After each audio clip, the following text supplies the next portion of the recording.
Jaw-dropping video of the roof collapse from inside the Ocean Township BJ's Wholesale Club. Watch customers go running as a wave of water starts knocking over everything in its path. Still shaking a little bit. I've never seen anything like that, so eye-opener for sure. Ken Collada just happened to stop in moments earlier to pick up some laundry detergent. He says he first took this video when he noticed a leak in the store.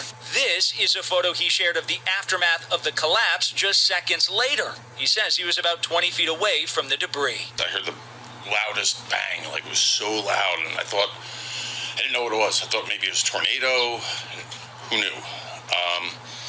And I just leaned against like a girder really quick, and then I turned to my right, and I see the roof on the ground, and people started screaming. It was just pandemonium.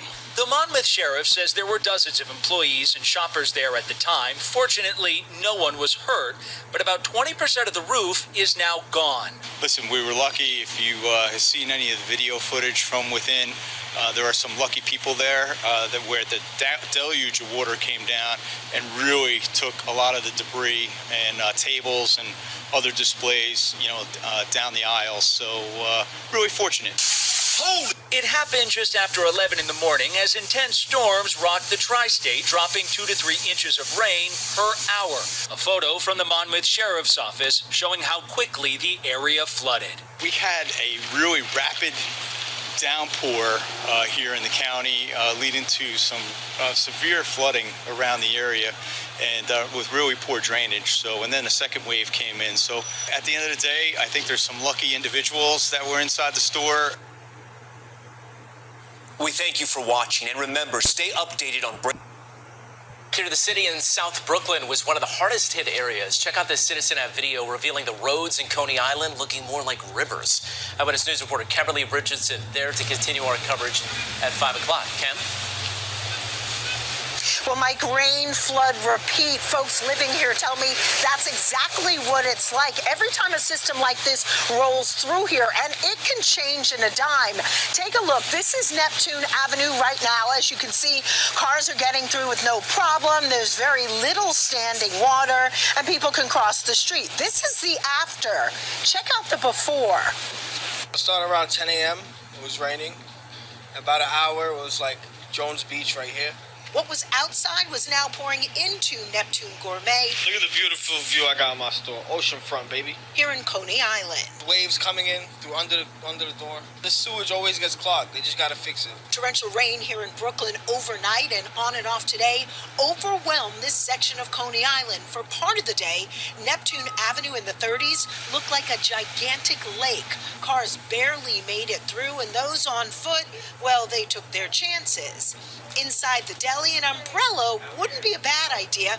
The water's not just on the floor, it's also coming from the ceiling. The water was pushing so hard, and there's cracks in the building's old, so it would come in and leak.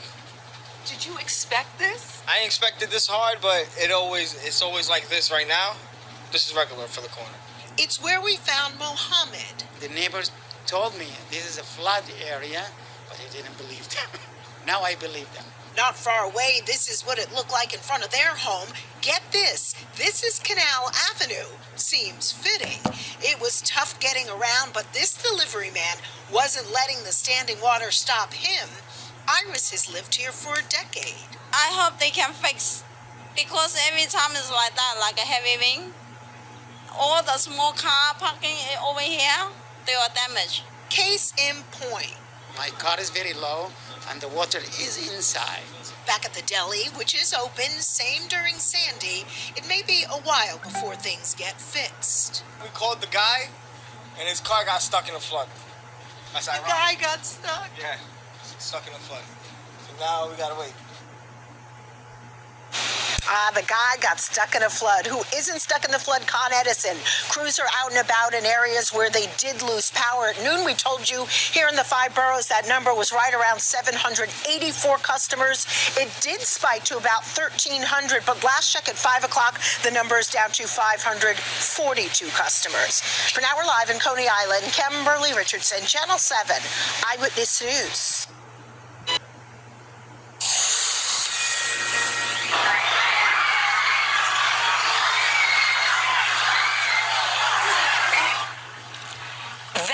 what Newport Beach, California looked like over the holiday weekend. More than 400 people were arrested, most of them young and minors. It took police officers 36 hours to stop the mayhem. It started when a massive crowd started brawling and setting off illegal fireworks on Saturday night.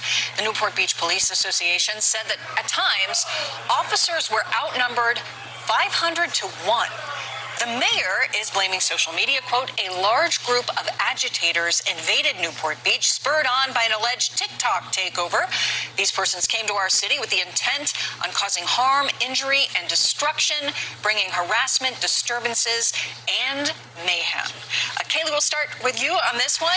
This has confounded law enforcement in multiple communities across the nation. It's been hard to address due to the fact that the organizers can gather people up on the internet and send them somewhere where perhaps the police are not expecting. Yeah, and the footage of this shows that this wasn't just a bunch of teens setting off illegal fireworks or running wild on the beach. They were looting nearby businesses and stores. In fact, all of the local restaurants, all of the businesses had to shut down. One of the grocery stores in the area I saw online was completely destroyed after these teens ran in and just started throwing things off of the shelves.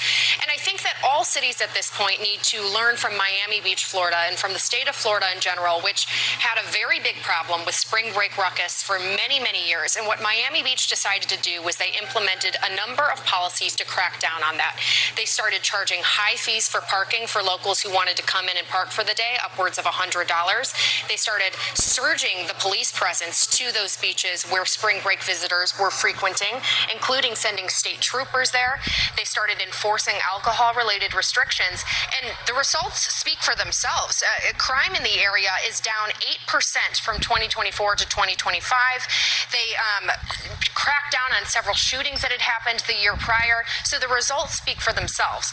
The problem, of course, is that in many of these states that are not Republican-run, you have Democratic officials who don't want to crack down on lawless behavior. They don't want to crack down on crime. So whereas Miami Beach was receiving support from the state and from Governor DeSantis to do that, I highly doubt that Governor Newsom is going to encourage the good people of Newport to do that themselves. Yeah, and prosecutors in this case, we've seen the police make a number of arrests, but the challenge is the follow-through. What are people charged with? What happens? What repercussions do they face in the long run? Yeah, and the question is not just the young people that I think are actually involved in these teen takeovers on the beaches across the city, in California, but also across the United States. It's also a question of where are the parents? I'm sorry to say it. I think I can say that question because I am a parent myself.